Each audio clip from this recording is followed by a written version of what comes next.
नमस्कार, मी सुवर्णा जोशी. बुलेटिनमध्ये आपल्या सगळ्यांचं स्वागत. भारतानं आमच्यावर जर हल्ला केला तर आम्हीही जोरदार प्रत्युत्तर देऊ, असं चिथावणीखोर वक्तव्य पाकिस्तानचे पंतप्रधान इम्रान खान यांनी केलंय. पाकिस्तानला युद्धाची किती खुमखुमी आहे हेच यावरून दिसून येतंय. हा पोकळ इशारा देऊन झाल्यावर पाकिस्तानच कसा दहशतवादाचा बळी आहे याचाही कांगावा त्यांनी केला.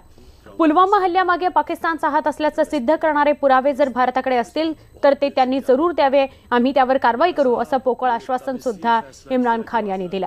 आता यावर पंतप्रधान नरेंद्र मोदी काय उत्तर देतात हे पाहणं महत्त्वाचं आहे.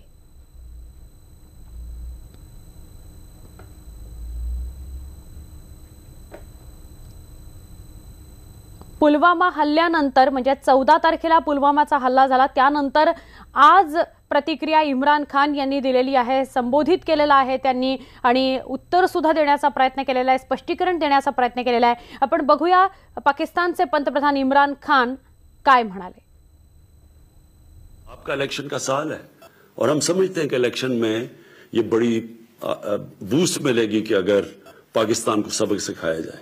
अगर आप ये समझते हैं कि आप पाकिस्तान के ऊपर कुछ किसी किस्म का हमला करेंगे, पाकिस्तान रिटेलिएट करने का सोचेगा नहीं, पाकिस्तान रिटेलिएट करेगा. पाकिस्तान कोई और दूसरा रास्ता नहीं होगा रिटेलिएट करने के बगैर, जवाब देने के बगैर. और उसके बाद बात किधर जाती है? हम सब जानते हैं कि जंग शुरू करना आसान है, शुरू करना तो जंग इंसान के हाथ में होती है, लेकिन जंग खत्म करना इंसान के हाथ में नहीं होती. ये किधर जाएगी बात अल्लाह बेहतर जानता है. इसलिए मैं ये उम्मीद रखता हूं कि better sense will prevail.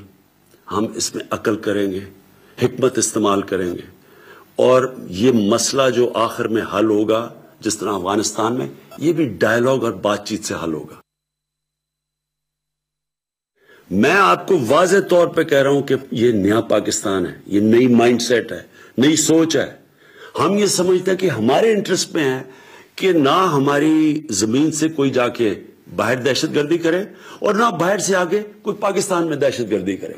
Hum stability चाहते हैं. तो मैं आज हिंदुस्तान की गवर्नमेंट को ऑफर कर रहा हूं, किसी किस्म की आप तहकीकात करवाना चाहते हैं इस इंसिडेंट में कि कोई पाकिस्तानी इसमें मुलव्वस था, हम तैयार हैं.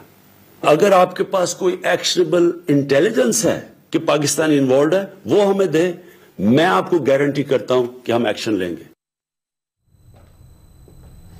भारत पाकिस्तान संबंधांविषयीचे तज्ञ अरविंद गोखले यांच्याशी आपण या सगळ्याविषयी बोलणार आहोत. अरविंद सर, आज इम्रान खान यांनी जे वक्तव्य केलं, ज्या प्रतिक्रिया दिल्या, जे स्पष्टीकरण दिलं ते आपण ऐकलं असेल आणि त्याआधी CRPF आणि भारतीय सैन्य दलाची प्रेस कॉन्फरन्स सुद्धा आपण ऐकली असेल. स्पष्टपणे भारतीय सैन्य दलानं असं म्हटलंय की पाक आर्मीचा या हल्ल्यामध्ये हात होता आणि दुसरीकडे इम्रान खान यांची ही प्रतिक्रिया, काय सांगाल? इम्रान खान यांचं वक्तव्य हे पूर्णपणानं हताशपणातून आलेलं आहे. त्यांना भीती वाटते आणि ती भीती खरी ठरण्याची शक्यता दाट आहे हे त्यांच्या लक्षात आलेलं आहे. त्यामुळं त्यांचा जो स्वर होता तो थोडासा मवाळपणाचा स्वर होता, पण मवाळ स्वरामध्ये सुद्धा एक प्रकारची मस्ती होती. आणि या मस्तीतून खरं म्हणजे त्यांनी असं म्हणायला पाहिजे होतं की ठीक आहे, तुम्ही म्हणताय ना मौलाना मसूद अझहरचा हात होता किंवा अनेक आमच्या इथल्या लष्करी संघटना, लष्कर-ए तैयबा सारखी संघटना, दहशतवादी संघटना या जर त्याच्यामध्ये सहभागी असतील असा तुमचा जर त्याच्या संबंधीचा आरोप असेल तर त्या संबंधी आपण एकत्र चर्चा करू. नुसती चर्चा करू नये. आतापर्यंत अनेकदा आपण त्यांना पुरावे दिलेले आहेत, सर्व तऱ्हेची माहिती दिलेली आहे, परंतु पाकिस्ताननं त्याच्यावरती काही आणखी पुरावे हवेत म्हणून फक्त चालढकल केलेली आहे. खरं म्हणजे त्यांनी मौलाना मसूद अझहरला, हा मौलाना मसूद अझहर तुमच्या हात सावाली करतो आणि काय असेल ते त्याचं करा, तर निदान पुढचं संकट त्यांचं टळलं असतं. पण तसं होणार नाही असं दिसतंय. कारण असं आहे की सौदी अरेबियाकडनं आता त्यांना $20 अब्ज मदत मिळालेली आहे. सौदी हा कायमच त्यांच्या पाठीशी उभा राहिलेला देश आहे आणि दहशतवादाचं सगळं जे मूळ आहे ते पाकिस्तान आणि सौदी अरेबिया यांच्यामध्येच असल्यामुळं सौदी अरेबियाचे राजपुत्र हे पाकिस्तानमध्ये असताना इराणच्या विरोधात सर्वाधिक दहशतवादी देश म्हणून बोट दाखवलं जातं आणि त्याच वेळेला म्हणजे इम्रान खानांना 5 दिवस का लागावेत हे मला कळत नाही. खरं जर जैश ए मोहम्मदने हा हल्ला केलेला आहे आणि त्यासंबंधी आतापर्यंत 4-5 सभांमधून पंतप्रधान मोदींनी इशारा दिलेला आहे पाकिस्तानला, असा असताना त्याचा योग्य तो बोध न घेता इतके दिवस काळ काढूपणा त्यांनी केला. नक्की. पण म्हणजे अरविंद सर, आपल्याला असं म्हणायचंय की कुठेतरी कांगावा करतायत इम्रान खान, तुम्ही पुरावे आणून द्या, आम्ही कारवाई करू, किंवा आमचा काय फायदा भारतावर हल्ला करण्याचा, या सगळ्या संदर्भातली जी वक्तव्य ती कांगावा करण्यासाठीची वक्तव्य आहेत. हा कांगावखोरपणा आहे आणि त्यांना हे चालढकल करायची आहे आणि भारतीय निवडणुकांवरती त्याचा खापर फोडण्यासाठी त्यांचा चाललेला हा प्रयत्न आहे. हा सर्व प्रयत्न हा खुनशीपणातून आलेला आहे, दुसरं काही नाही. हे इम्रान खान बोलतायत का त्यांचे लष्कर प्रमुख कंवर बाजवा बोलतायत असा प्रश्न पडावा, अशी ही एकूण अवस्था आहे. कंवर बाजवाच्या छत्राखाली इम्रान खान वाढलेले आहेत आणि त्यांच्याचमुळे त्यांची निवडणूक यशस्वी झालेली आहे.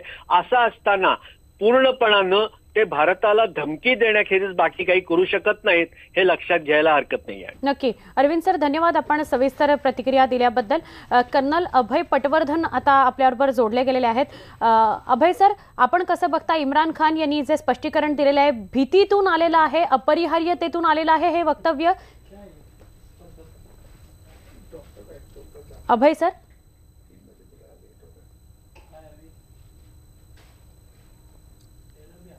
इम्रान खान यांनी पुलवामा हल्ल्यामध्ये पाकिस्तानचा कोणताही हात नसल्याविषयीचं वक्तव्य केलं.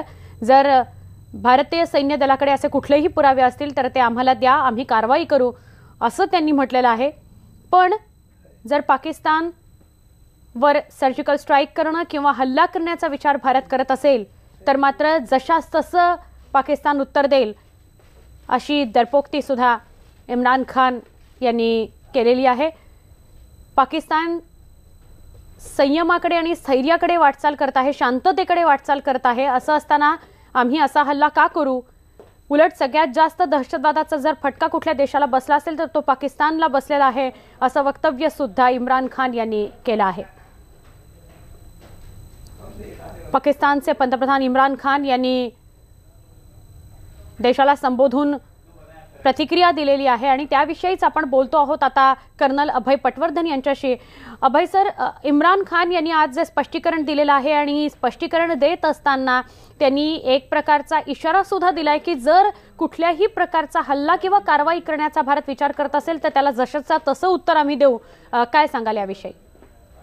ही एक गिदर धमकी आहे, याला मतलब काही नाही आहे. आपण एक गोष्ट लक्षात घेतली पाहिजे आणि ठेवली पाहिजे, ती म्हणजे सामरिक दृष्ट्या पाकिस्तान की जी मिलिटरी पॉवर आहे किंवा डिफेन्स सर्व्हिसेसची पॉवर आहे ती आपल्या 1/4 आहे. फक्त जी पॅरिटी आहे ती आपल्या न्यूक्लिअर वेपन्स मध्ये आहे, न्यूक्लिअर वॉरहेड्स मध्ये आहे. त्यांच्याही पाशी 100+ वॉरहेड्स आहेत, आपल्याही पाशी 100+ वॉरहेड्स आहेत. 1999 पासून पाकिस्तान आपल्याला आण्विक युद्धाच्या सावटाखाली ठेवतोय. त्यावेळेला प्रेसिडेंट क्लिंटननी वाजपेयींना सांगितलं होतं की तुम्ही इंटरनॅशनल बॉर्डर पार करू नका, नाहीतर पाकिस्तान तुमच्यावर आण्विक हल्ला करण्याचा विचार करतोय. तेव्हापासून ते 2016 पर्यंत आपण याच सावटाखाली जगलो आणि पाकिस्तानवर कुठली मोठी ऍक्शन घेतली नाही. 2008 मध्ये किंवा समझोता एक्सप्रेसच्या नंतर सुद्धा ज्यावेळेला इतकी आपली माणसं मेली होती त्यावेळेला सुद्धा आपण आण्विक युद्धाच्या भीतीने त्यांच्यावर कुठली डायरेक्ट ऍक्शन घेतली नाही. पण हा भ्रमाचा भोपळा मोदींनी 2016 मध्ये फोडला आणि सर्जिकल स्ट्राईक केला. त्यांच्या एरियामध्ये घुसून आपण त्यांचे 50-60 माणसं मारले. त्यांनी कुठल्याही प्रकारचा आण्विक युद्धाचं पान सुद्धा हलवलं नाही. दुसरी गोष्ट म्हणजे हे विचार करायला पाहिजे की आपल्याकडे जी S-400 Russian anti missile system आहे किंवा मिसाईल डिफेन्स सिस्टीम आहे ती आणि आपले ब्रह्मोस मिसाईल जे आहेत त्याच्यामुळे कुठलंही क्षेपणास्त्र भारताच्या हद्दीत येण्याच्या आधी अवकाशातच त्याला ध्वस्त केल्या जाईल इतकी मोठी फायर पॉवर आपल्याकडे आहे. त्याचप्रमाणे आपल्याकडे नव्या ज्या तोफा आलेल्या आहेत, धनुष तोफा आणि जुन्या भोवरच्या तोफा आहेत, त्याच्याकडनं आपण आपला आण्विक जे वॉरहेड्स आहेत ते तोफेमधनं किंवा सुकाय जेटवर टाकून म्हणजे फिट करून किंवा मिराजवर किंवा जगवारवर फिट करून आपण पाकिस्तानमध्ये टाकू शकतो. पाकिस्तानने आपल्याला 1 किंवा 2 छोटे अणुबॉम्ब जरी टाकले तरी आपण पाकिस्तानला संपूर्णपणे बेचिराग करू, ती ताकद पाकिस्तानमध्ये नाही आहे, ती आपल्यामध्ये आहे. हे पाकिस्तानला माहिती आहे. त्याच्यामुळे हा नेहमी आपल्याला गिजर धमक्या देतो, याला सिरियसली घेण्याची काही जरूर नाही आहे. नक्की नक्की. जे पारंपरिक आपली अस्त्र आहेत ती त्याच्यामध्ये पाकिस्तान फारच कमी आहे. त्याचे फक्त टँक्स आपल्यापेक्षा थोडेसे जास्त आहेत, पण एअरफोर्स त्याचा आपल्यापेक्षा कमकुवत आहे, आर्मी त्याची आपल्यापेक्षा कमकुवत आहे, नेव्ही तर अगदीच कमकुवत आहे. त्याला सध्याच्या काळामध्ये चीननी 2 सबमरीन दिलेल्या आहेत, तेवढ्या सोडल्या तर पाकिस्तानकडे सबमरीन्स नाही आहेत. त्याच्यामुळे तो कुठेही हालचाल करू शकत नाही.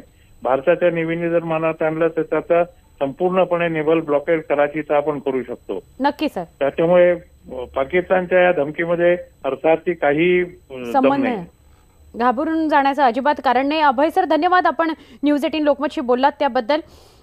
कुठल्याही इतर देशांच्या जीवावर पाकिस्तान अशा उड्या मारू शकत नाही अशी प्रतिक्रिया आपल्या समोर येते.